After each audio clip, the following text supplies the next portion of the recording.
नमस्कार, मैं हूं माही सिंह और आप देख रहे हैं नेक्स्ट नाइन न्यूज। पाकिस्तान की इमरान सरकार में मंत्री रहे फवाद चौधरी ने प्रधानमंत्री नरेंद्र मोदी के एक बयान पर अपनी प्रतिक्रिया दी है। आपको बता दें, पीएम मोदी ने दिल्ली के मुख्यमंत्री अरविंद केजरीवाल और विपक्ष के अन्य नेता की फवाद चौधरी द्वारा की गई तारीफ पर बयान दिया गया था। वहीं पीएम मोदी के बयान पर बोलते हुए फवाद चौधरी ने कहा कि अगर नरेंद्र मोदी और उनकी जो कट्टरपंथी सोच है उसकी शिकस्त बहुत जरूरी है। और इसके साथ ही फवाद चौधरी ने राहुल गांधी, अरविंद केजरीवाल और ममता बनर्जी को लोकसभा चुनाव में जीत की शुभकामनाएं भी दे डाली। बता दें, फवाद चौधरी ने कहा कि कश्मीर या हिंदुस्तान के बाकी मुसलमान हो, इस वक्त कट्टरपंथी विचारधारा का सामना कर रहे हैं। उन्होंने कहा कि अब बहुत जरूरी है कि नरेंद्र मोदी चुनाव में शिकस्त खाएं और पाकिस्तान में हर शख्स यही चाहता है। हिंदुस्तान और पाकिस्तान के ताल्लुकात तभी बेहतर हो सकते हैं जब उग्रवाद कम हो जाएगा।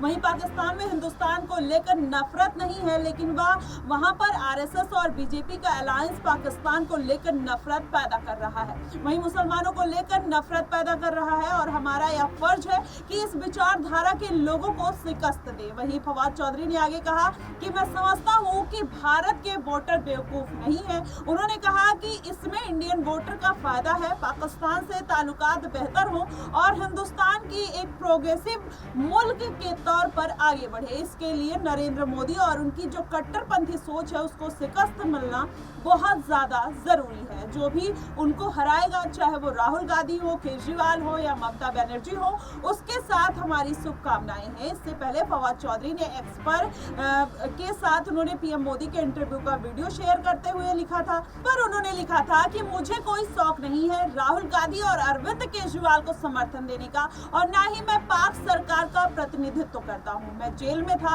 और पाकिस्तान में फांसीवाद शासन का विरोध करने के कारण राजनीति से प्रेरित मामलों का सामना कर रहा था, लेकिन मैं चरमपंथियों के खिलाफ खड़े होने वाले किसी भी शख्स का समर्थन करूंगा। और पीएम मोदी नफरत और उग्रवाद का प्रतीक बन गए हैं और हिंदू महासभा के उदय के कारण भारत के मुसलमानों को नफरत का सामना करना पड़ रहा है। वहीं फवाद चौधरी ने आगे लिखा कि पाकिस्तान के संस्थापकों ने भारत में रहने वाले मुसलमानों के अधिकारों के लिए खड़े होने का वायदा किया था, लेकिन वह दुर्भाग्यपूर्ण है कि पाकिस्तान सरकार अपनी भूमिका नहीं निभा रही है। लेकिन मैं किसी भी हालत में भारत में मुसलमानों के अधिकारों के लिए बोलूंगा, क्योंकि मुसलमानों के खिलाफ जो नफरत वहां फैली है उसे हराना होगा और आरएसएस और बीजेपी के नफरत और उग्रवाद के गठजोड़ को हराना होगा, और जो कोई उन्हें हराएगा वह दुनिया में इज्जत पाएगा।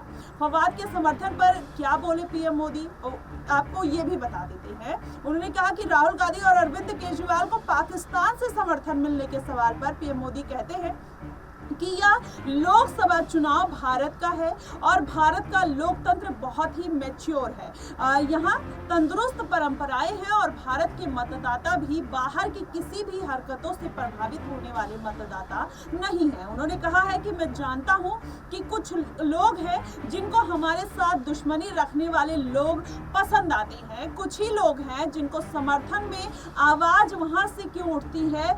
यह बात बहुत जांच पड़ताल और गंभीर विषय है, इस पर जांच होनी चाहिए। अब आपको बता दें, पीएम नरेंद्र मोदी ने डायरेक्टली इनडायरेक्टली राहुल गांधी और अरविंद केजरीवाल को पाकिस्तान से समर्थन मिलने के बाद ये बात कही है। लेकिन वहीं कुछ दिन पहले जब फवाद चौधरी केजरीवाल को जमानत मिली थी, तब वहां पर फिर से उनके लिए उन्होंने ट्वीट किया था कि मैं बहुत खुश हूं, अरविंद केजरीवाल जेल से बाहर आए, कहीं ना कहीं लोकतंत्र की जीत हुई। तब अरविंद केजरीवाल ने फवाद चौधरी को फटकार लगाई थी। उन्होंने कहा था कि आप हमारे घर के आंतरिक मामलों में दखल ना दें, ये हमारा आंतरिक मामला है, हम इसको कैसे सुलझाना है हम बखूबी अच्छी तरीके से जानते हैं। उसके बाद भी फवाद चौधरी अपनी आदतों से बाज नहीं आ रहे हैं और इस तरीके की कमेंटबाजी करते हुए नजर आ रहे हैं। वैसे में देखना होगा कि भारत इस पे किस तरीके का रुख अख्तियार करता है, किस तरीके से पीएम मोदी एक बार फवाद चौधरी को फिर से जवाब देते हुए नजर आते हैं। फिलहाल आपकी इस पे क्या प्रतिक्रिया बनेगी,